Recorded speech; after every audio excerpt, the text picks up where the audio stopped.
Hello everyone. Cancer is the most common human genetic disease. To study about genetics, we have to first learn about the basic terms as like chromosome, genes, alleles.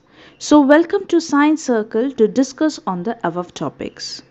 In Nucleus, the brain of the cell video, you may have come across these few terms. If you have not yet checked it, click on the link given to go through it. The chromosome number is constant for individuals of a species, and each body cell of that species have the same chromosome number, as like humans have 46 chromosomes, whereas if you see a gorilla will have 48 and a tiger 38. So every animals is having different number of chromosomes, but it is seen that they are always present in pairs. Thus in human 46 chromosomes are present in 23 pairs. The two chromosomes of each pair are similar in shape and size and are derived as one each from two parents. These identical chromosome pairs are called homologous chromosome, as you can see here. Now, out of this 46 chromosomes, we are having autosomes and sex chromosomes. Autosomes are a kind of chromosome which determine the general body features like complexion, height, seed color of plants, etc. Humans have 22 pairs of autosomes. The first 22 pairs are identical chromosomes and they are characterized as autosomes, while sex chromosomes, which are also called as allosomes, are kind of chromosome that determine the sex of an organism. Each human has only one pair of sex chromosome, that is the 23rd pair. It is different for a boy and a girl. The XX pair with similar partners are found in females, whereas the XY partner with dissimilar partners are found in males. The Y chromosome of male is much smaller than that of the X chromosome, as you can see in the picture. The sex of a child depends upon the kind of sperm that fertilizes the egg. The egg contains only one X chromosome, but half of the sperm released from the genital tract of the female during coitus are X bearing and remaining half are Y bearing. It is simply a matter of chance as to which type of sperm fuses with the egg. If the egg X is fused by X bearing sperm, the resultant combination is XX, that is, a daughter child will be produced. If the egg X is fused with a Y bearing sperm, that results in the combination as XY, that is, a male child or a son will be born. A chromosome is made up of protein and DNA organized into genes. A gene is a unit of heredity and are responsible for a characteristic feature that make us unique.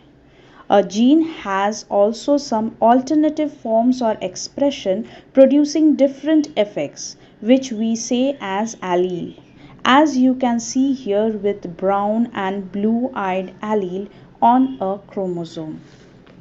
So, DNA, genes and chromosome work together to make what we are.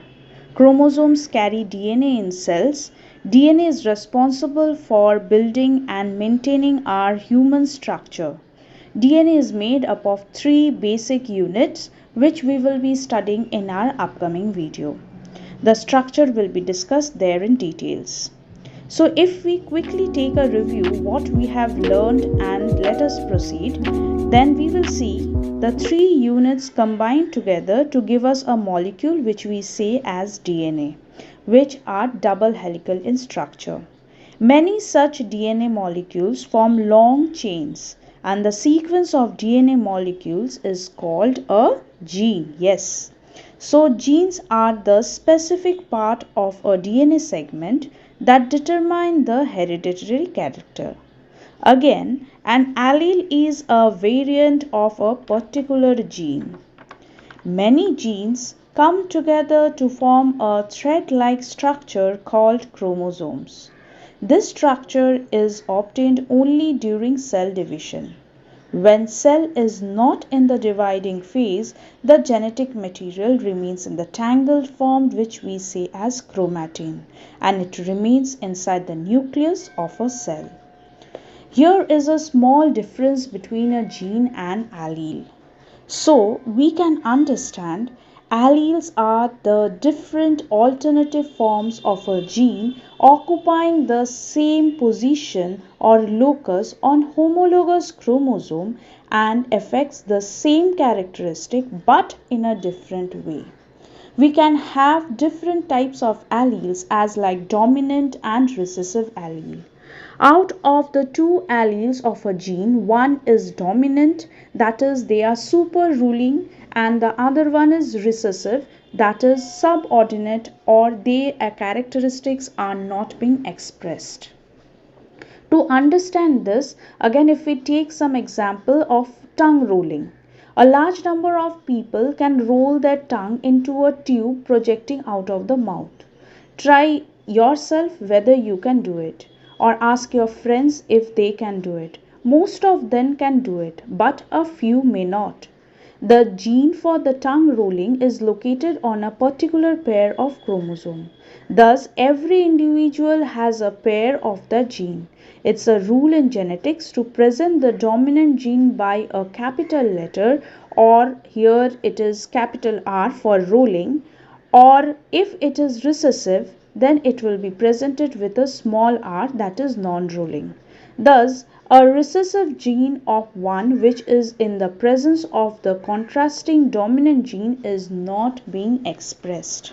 That is, if we see a dominant allele, the kind of allele which expresses itself regardless on the presence of any other allele or in a given place. So if we take an example, we will see capital B is a dominant brown-eyed allele and small b is a recessive blue-eyed allele.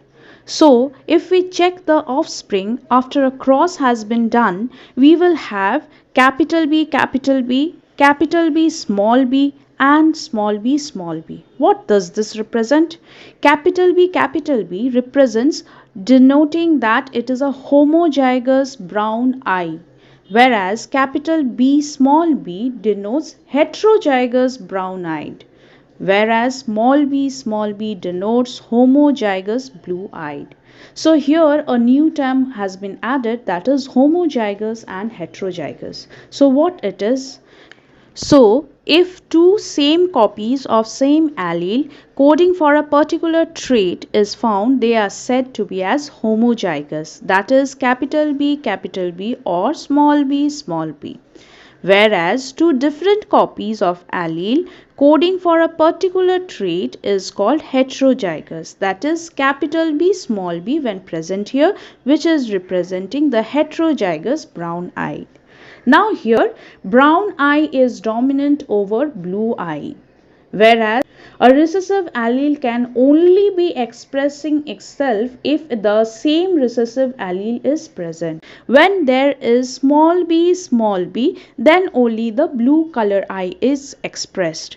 If there is capital B small b, as capital B is dominant, so here we will be having only brown colored eye. Yes, it will be in heterozygous condition, but it not will show the recessive character. These were the few basic terms of genetics. We will discuss about the laws of Mendel in the upcoming classes. So keep an eye on Science Circle to know about it. Thank you for watching my video. Hope you liked it. If you are having any query related to the topic, please write in the comment section so that I can give a clear idea about the query where you are having. If you want any special topic where Science Circle will make video for you, please write it in the comment section. If you think this video is helpful to you, please don't forget to subscribe my channel. Thank you and have a nice day.